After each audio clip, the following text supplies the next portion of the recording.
Now you're watching New Eden TV.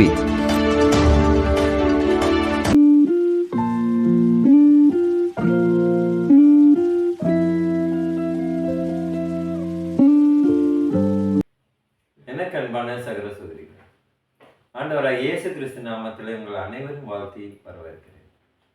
இன்றைக்கான தினவசனம் மத்தேயு 10ஆம் அதிகாரம் 14ஆம் இறைவசனம். எவனாகிலும் உங்களை ஏற்றுக்கொள்ளாமலும் உங்கள் வார்த்தைகளை கேளாமலும் போனால் அந்த வீட்டையாவது பட்டணத்தையாவது விட்டு புறப்படும் போது உங்கள் கால்களில் படிந்த தூசியை உதறி போடுங்கள். கர்த்தருக்கு மகிமை உண்டாதாக. இன்றைக்கு நாம் ஆண்டவரை குறித்து, ஆண்டவருடைய அன்பை மற்றவர்களுக்கு தெரிவிப்பதே நம்மளுடைய முதல் லட்சியமாக இருக்க வேண்டும். ஆண்டவர் அதை தான் எதிர்பார்க்கிறார். நீங்கள் பெற்றுக்கொண்டதை இலவசமாக கொடுங்கள் என்று ஆண்டவர் சொல்லுகிறார். ஒருவேளை நாம் ஆண்டவருடைய அன்பை பெறுவதற்கு நாம் எங்கேயாவது விலை கொடுத்து வாங்கினோமா, காசு கொடுத்தோமா? ஆண்டவருடைய அன்பை முழுமையாக நமக்கு கொடுத்திருக்கிறார். அவருடைய ஜீவனல் வார்த்தையை நமக்கு முழுமையாக கொடுத்திருக்கிறார், இலவசமாக கொடுத்திருக்கிறார்.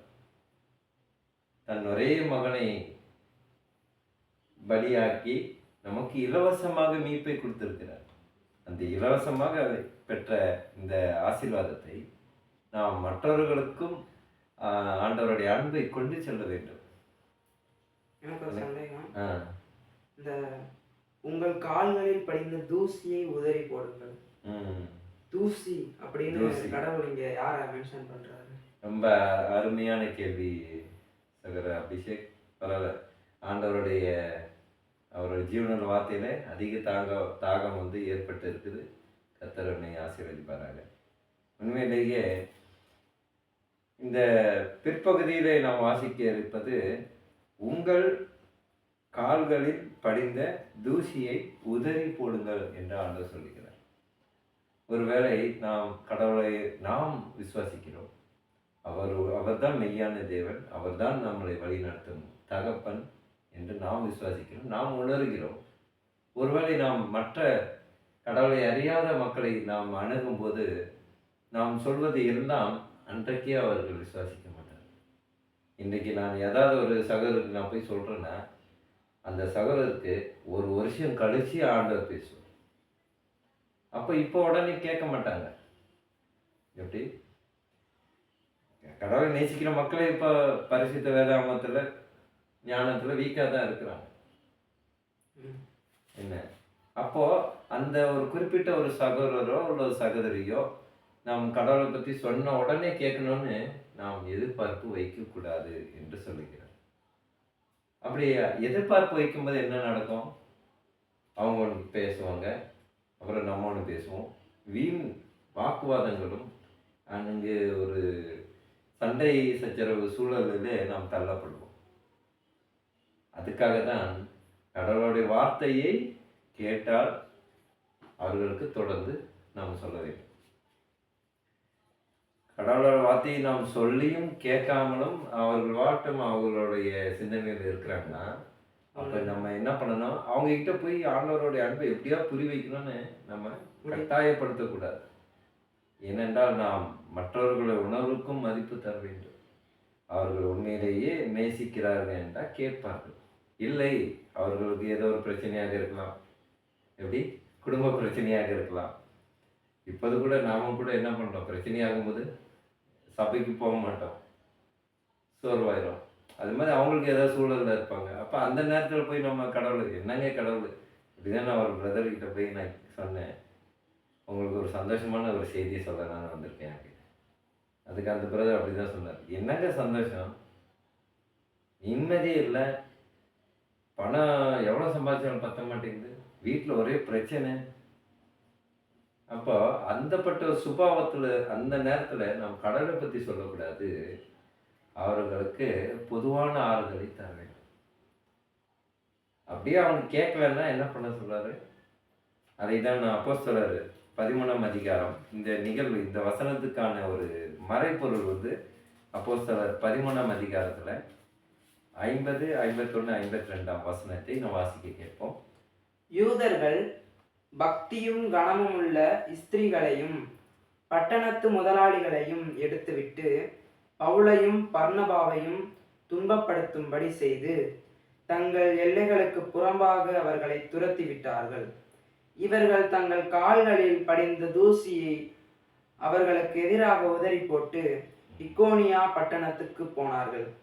சீஷர்கள் சந்தோஷத்தினாலும் பரிசுத்த ஆவியினாலும் நிரப்பப்பட்டார்கள். ஹல்லேலூயா, ஹல்லேலூயா. பாருங்க, அப்போ அந்த காலில் இருக்க தூசி மாதிரி தட்டிட்டு போயிருங்க அப்படின்னு சொன்னதுக்கான காரணத்தை வந்து இங்கே ஆண்டவர் வெளிப்படுத்துறாரு. பாருங்க என்ன சொல்றாங்க, யூதர்களும் பக்தியும் கனமும் உள்ள ஸ்திரீகளையும் பட்டணத்து முதலாளியையும் எடுத்து விட்டு அவர்களை எடுத்து விட்டுட்டு இந்த நம்மளோட பவுலையும் பர்னபாவையும் துன்பப்படுத்த வைக்கிறாங்க. எதுக்கு துன்பப்படுத்தணும்?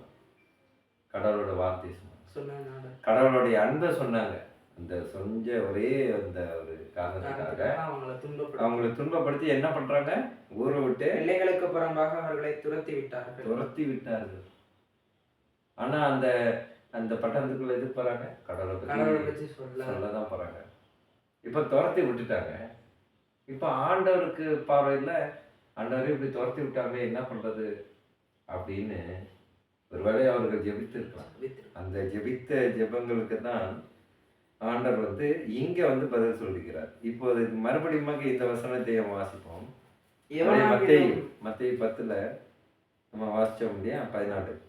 எவனாகிலும் உங்களை ஏற்றுக்கொள்ளாமலும் உங்கள் வார்த்தைகளை கேளாமலும் போனால் அந்த வீட்டையாவது பட்டணத்தையாவது விட்டு புறப்படும் போது உங்கள் கால்களில் படிந்த தூசியை உதறி போடுங்கள். ஆமே. இப்போது புரிகிறதா? அப்போது அப்ப இதை யாருக்கு சொல்றாங்க? பவுலுக்கும் பர்னபாவுக்கும் சொல்றாங்க. பரிசுத்த ஆவியினாலும் நிரப்பப்பட்டார்கள். ஹல்லேலூயா. அப்போது இன்றைக்கு கூட நமக்கு இந்த சூழ்நிலை வரலாம். இந்த சூழ்நிலை வரும் பொழுது ஒருவேளை நாம் யாருக்கிட்டையாவது கடவுளை பற்றி சொல்லும் பொழுது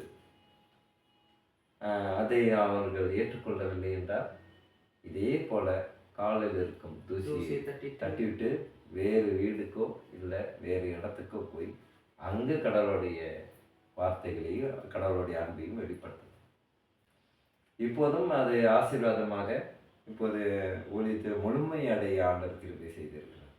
ஏனென்றால் பகுதி நேரமாக ஊழியம் செய்வது வேறு, முழுமையாக அவர்கள் பாதத்திலே அடங்கி இருப்பது வேறு. அப்போது நிறைய போராட்டங்கள் வரும், பொருளாதார நெருக்கடிகள் வரும். எல்லாத்தையும் நாம் சந்திக்க நம் ஆவலாக இருக்க வேண்டும். அன்பான சகோதர சகோதரிகளே, இன்னும் மக்கள் மனம் மாறுவதற்கும் அவர்களை நாம் காயப்படுத்தாமல் ஆண்டவருடைய அன்பை வெளிப்படுத்துவதற்கும் நாம் ஜெபிப்போம். ஸ்தோத்திர கர்த்தாவை துதிக்கிறோம். எங்கள் அன்பு நேசனே, அப்பா, நீர் வெளிப்பட்ட காரியங்களுக்காக நாங்கள் நன்றி சொல்லுகிறோம். தகவல் எங்களை இம்மட்டுமாக வழிநடத்தி கொண்டு இருக்கிறதே, நன்றி அப்பா. அப்போ இந்த காணொளி தொகுப்பு மூலியமாக அனைவரும் பார்த்து வருகிறார்கள். அவர்களுக்காக நீர் ஆசீர்வதிக்க மாட்டார், அவர்களுடைய தேவைகளை எல்லாம் நீர் சந்திக்க செய்ய மாட்டார். ஸ்தோத்திர கர்த்தாவே, அப்பா, பவுலும் பர்னபாவும் போல நாங்களும் ஊழியத்தை மிக நேர்த்தியாக மிகவும் ஞானமாக செய்வதற்கு நீர் எங்களுக்கு நல்ல ஞானத்தை தந்தன்மான் ஜெபிக்கின்ற கர்த்தாவே. அப்பா, நாங்கள் யாரையும் காயப்படுத்தாதபடி உம்முடைய அன்பை வெளிப்படுத்த, உமது அன்பை தெரிவிக்க நீர் எங்களுக்கு நல்ல ஞானத்தை தந்தன்மான் ஜெபிக்கின்ற கர்த்தாவே. எங்கள் அன்பு சகோதர சகோதரிக்காக ஜெபிக்கின்றோம். அவர்களும் மற்றவர்களிடத்தில் கடவுளுடைய அன்பை வெளிப்படுத்த வேண்டும் என்ற வாஞ்சியையும் ஒரு தூண்டுதலை நீர் ஏற்படுத்தும். உமது பரிசுத்த வல்லமை பரிசுத்த ஆவியானவராக இருந்து அவர்களை வழிநடத்தும். எங்கள் அன்பு சகோதர சகோதரிகளுக்கு இந்த நாள் முழுவதும் அவர்களோடு இருந்து அவர்களை ஆசீர்வதியும் பலப்படுத்தும். சுதந்திரத்தை துதிக்கிறோம், இயேசு மூலமா ஜெபிக்கிறோம் நல்ல பிதாவே.